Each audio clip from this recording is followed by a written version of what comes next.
Сайн байна уу? Саашийн баяртай дууны гитар хичээлийг үзүүлээ. Энэ дуунд 3 аккорд ашиглаж байгаа. За эхнийх нь Si bemol бүтээн аккорд. За дараа нь Do major. Тэгээд Re minor.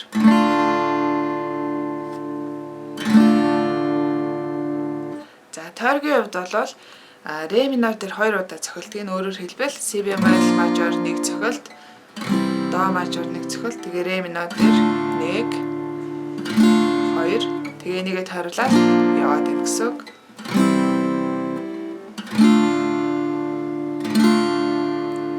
За тэгээ энд бүтээн аккорд барьж чадахгүй хүмүүс нь бол 1-р хуруугаа шууд 1-р утасны 1-р ладан дээр тавиад доотлын 4 утсыг цохиж тоглоход болно.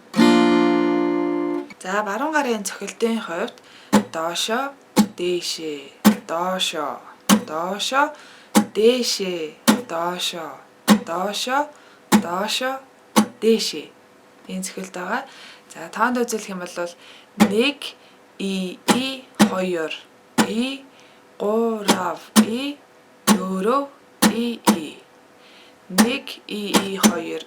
3 и 4 и 1 и 2 и 3 и 4 и.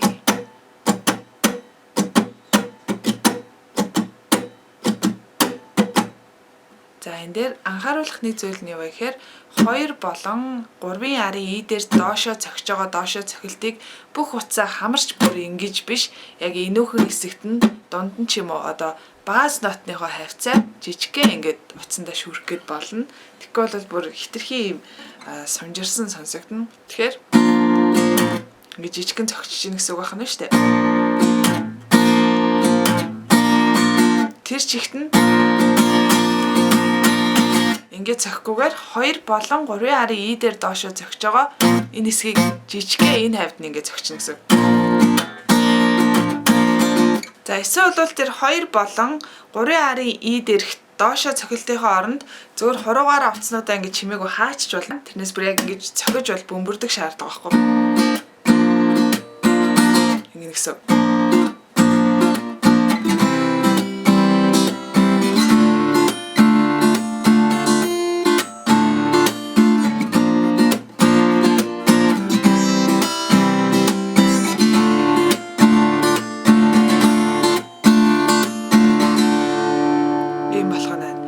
За тэгээ акустик хувилбар дээр нь яг энэ цохилтоор ашиглаж байгаа.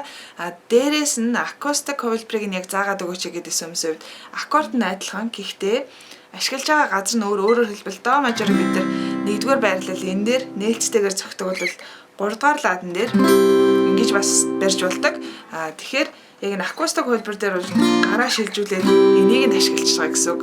За тэгэхээр бид нар бүтээн аккорд буюу одоо нэг хуруугаар ингэж хааж байгаа тохиолдолд энэ баруун гараар хийгээд байгаа хаалтыг энүүгээрээ scratch техник буюу энүүгээрээ ингэж хааж хийж болдог учраас тэр яг акустик хувилбар дээр нь бол энийг ашиглаад байгаа. Тэгэхээр баруун гараараа ингэж хаахгүй байсан ч гэсэн scratch гэдэг техник ашиглаад эндээ хийгээд байгаа гэж ойлгож байна. За тэгэхээр энэ техникийг бас дараагийн хичээлээр заах учраас эхний ээлжинд та өөрөө чадах аргыг ашиглаад тоглож байгаарай. За тэгээд Re minor-ыг бид нар энд ярьдаг бол 5-р ладан дээр бас ингэж ярьж болдог. Тэгэхээр акустик хувилбар дээр явахдаа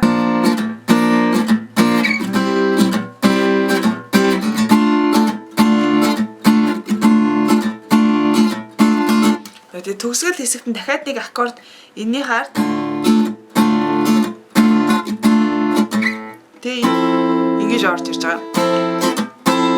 Тэгээ энэ нь бол Fa major-ын seft гэдэг аккорд. Fa major-ын seft-ийг бид нар энд ч ингэж барьж болдог. Тэгэхээр ер нь бол миний бодлоор Re minor-оо эндээ барьчаад Fa major-ын seft-ийг энд нэмж авч болно. Яг дуу бичлэгт ороод гараад ирсэн доо нь бол энийг авахгүй зөв Re minor-оо 2 тоглосон ч болж байгаа. Тэгэхээр аль хувилбарыг та сонгож тогломоор байна. Хүснээрээ тоглоорой. За акустик хувилбар гэх юм бол ийм болох нь байна.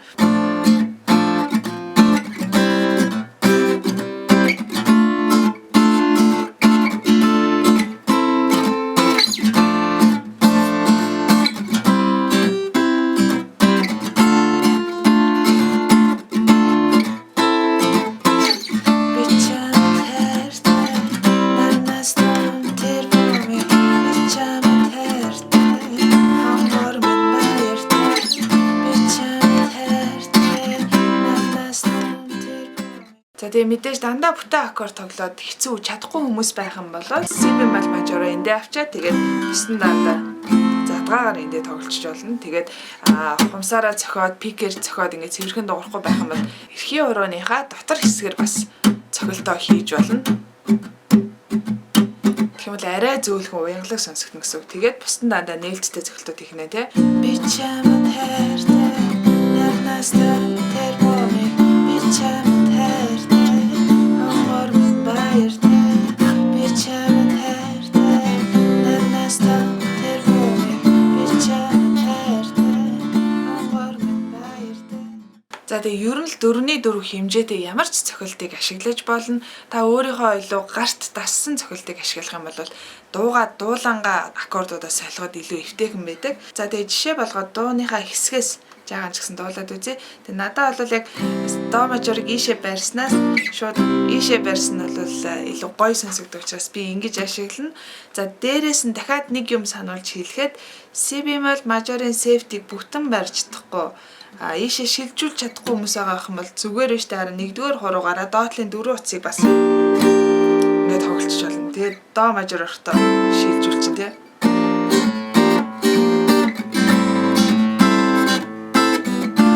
Тэгээд ямар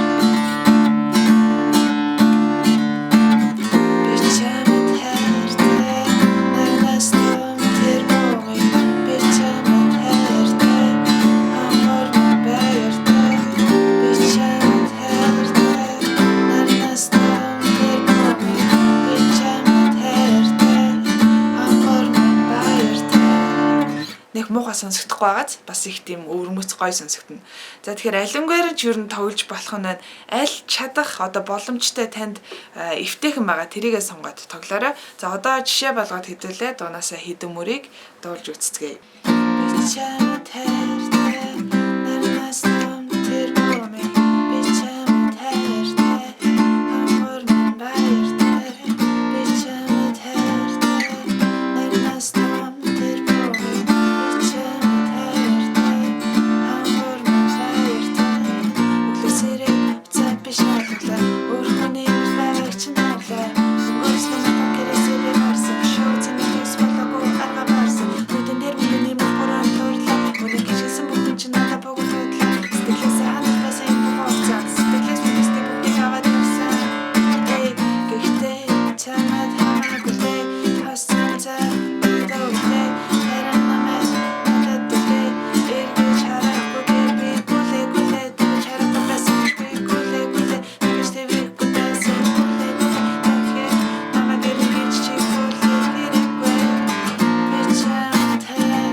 За энэ доо маань нэг иймэрхүү болох нэ. Тэгээ та бүхэнд асууж тодруулах зүйл ахын сэтгэл хэсэг бичиж үлдээгээрэй.